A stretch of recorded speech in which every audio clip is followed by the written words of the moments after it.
das obras que eu gosto muito e é um arquiteto que eu gosto muito também, pela simplicidade e pela forma mais simples, é o Álvaro Siza. Ele é um arquiteto português que fez trabalhos no mundo todo. Inclusive, muitos deles foram trabalhos para habitação social, e principalmente em Portugal. Inclusive, uma delas é a Fundação Iberê Camargo, que fica em Porto Alegre.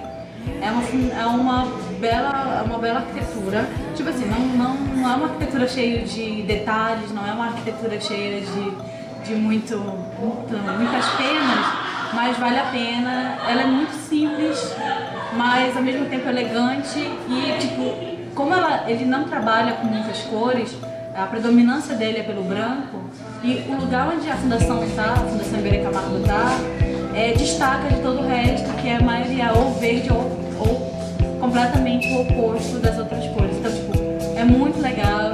Eu acho que vocês poderiam dar uma olhada no trabalho dele, e inclusive nos projetos sociais dele também, nas casas sociais. Isso eu acho que é a minha... Acho que um pouco do meu conceito tem a ver com a simplicidade. O meu conceito de estética tem a ver com um pouco da simplicidade que ele passa. Mas quando você perguntar assim, uma obra que eu acho importante, assim, que eu acho que realmente se destaca na arquitetura, é a Vila Capa, do André Palladio. Considerando, assim, em termos de arquitetura, uma obra bem antiga, renascentista, todos aqueles traços clássicos, gregos, mas eu achei que me chamou muita atenção, porque, tipo, apesar de ser cheia de detalhes, ela não tem a sua simplicidade na forma, considerando que ela imita as faces. Eu acho uma coisa muito fantástica, assim, chama a atenção, que faz pensar nela, de como ela foi feita, de como o arquiteto pensou em todos os detalhes, né? E como a geometria dela sempre bate, sempre se encaixa. E pela época também que foi feita, no século XV, o cara tem uma noção dessa. É realmente muito bonito, assim. A casa que eu escolhi é a casa Schroeder, do arquiteto Gerrit Wiesel. Eu escolhi ela porque ela reflete um estilo, o The Style. Ela traz os traços modernistas, toda uma ideia modernista, conceito de material e ambientação. E eu acho que o fantástico dela é o interior em si. Apesar da fachada também ser muito bem sacada, ser quase uma obra de arte, mas no interior ele é muito otimizado. Os espaços, os ambientes, eles são muito otimizados, eles não são espaços fixos. É uma casa ela pode sofrer mutações, dependendo de quem mora nela. A casa hoje, ela não... Enfim, a família que pertencia à casa acabou... Era uma viúva que mandou fazer a casa e ela acabou vindo a falecer, aí passou de herança e hoje ela é um museu. Não tem ninguém habitando, mas o interior dela, o próprio mobiliário dela foi também desenhado pelo mesmo arquiteto, o Wiesel, que fez a casa, e segue todo um padrão. Então ela, além de ser um ícone lá, é uma casa que fica na Holanda, além de ser um ícone no entorno, por se destacar, ser algo totalmente fora do convencional, tá ali, os padrões do bairro, ela é um marco em tudo, diferencial em tudo, tanto no interior, na otimização do espaço em si, quanto na estética da fachada. A casa que eu escolhi é a Casa de Vidro, da Lina Bombardier, que foi construída na década de 50. Essa casa foi construída pela Lina, foi projetada pela Lina para ela morar com o marido dela. A Lina é uma arquiteta italiana. Eu gosto dessa casa porque ela fica numa parte da reserva, uma reserva atlântica, se eu não me engano, em São Paulo. E eu gosto dela porque ela tem um contato enorme com a natureza. Primeiramente, a casa foi construída em volta de uma árvore. A Lina não derrubou uma árvore e a frente dela é totalmente de vidro, mas isso não tira a intimidade dos moradores da casa. Ela é dividida, uma parte da casa, a frente da casa que é de vidro, é a área social, mais atrás é a área íntima e a casa é cortada por um pátio de acesso externo e do outro lado, a parte de trás da casa, é a área de serviço. A Lina totalmente adaptou essa casa porque ela é feita numa inclinação e a casa é totalmente adaptada, ela tem vários pilares.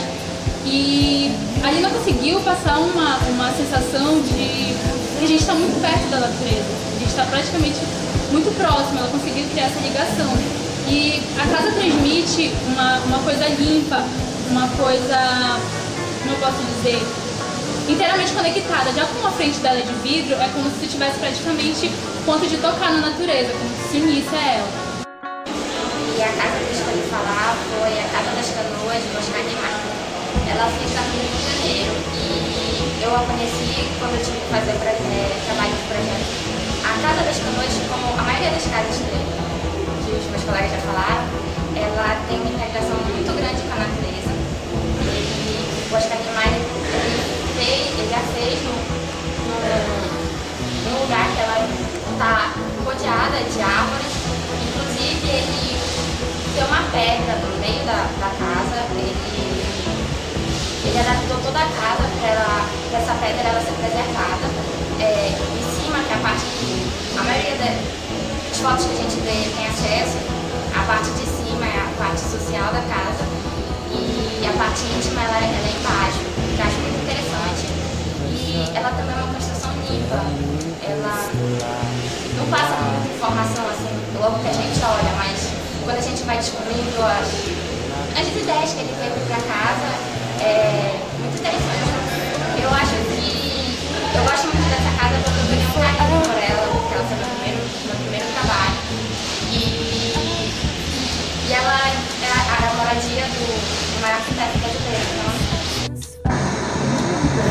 Primeiramente, desculpa a gente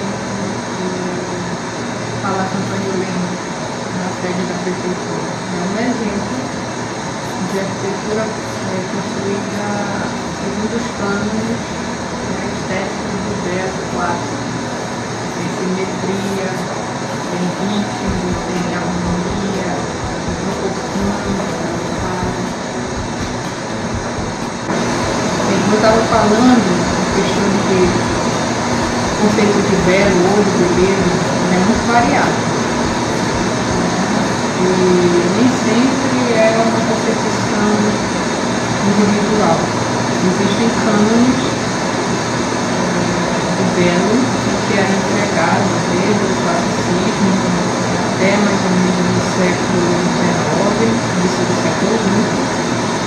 A gente não pode deixar de dizer que esses cânones eles não deixam de ser observados até intuitivamente hoje.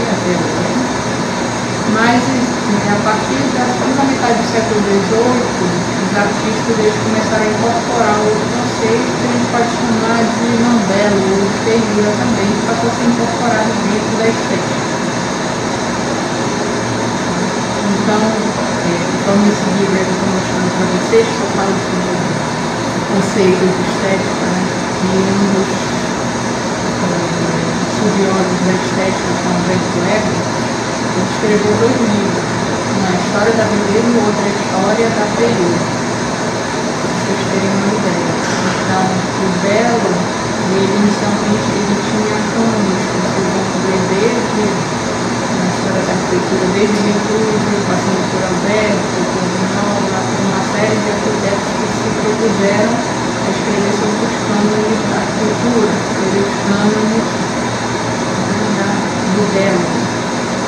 Já um outro autor, que é o Ariano Suassuna, ele escreve sobre estética, e aí ele diz que existe o belo e existe a beleza. A teoria do belo seria esse belo ideal, esse que vem do classicismo desde Vitruvius. E haveria a ideia de beleza, que inclui também o feio. E aí a gente poderia incluir aquilo que a gente viu hoje do Raio Passa nessa inclusão do belo que não é um belo ideal, mas que tem características de cor, de forma, de padrão e tal, e que estimulam os nossos sentidos, que estimulam